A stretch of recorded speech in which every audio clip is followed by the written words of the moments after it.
Bristol Community College, Mathematics with Dan Avedikian, Math 060, Topics in Developmental Mathematics, Section 3.1, Problem 7.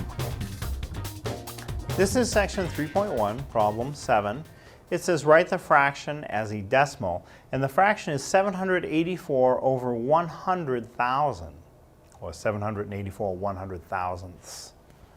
So, to write a fraction as a decimal, what's in the numerator will be my decimal in this case, so 784, but I have to write it in such a way that I have as many places after the decimal as I have zeros in the denominator of the fraction. Now, the denominator of my fraction has 5 zeros, 1, 2, 3, 4, 5 zeros. So 784 has 3 digits. I need 5 places after the decimal, so I have 3 so far. I need 2 more places, which will be 2 more zeros. So if I put a decimal, 2 zeros, then 784, now I have 5 places after the decimal, which is the same as the number of zeros in the denominator.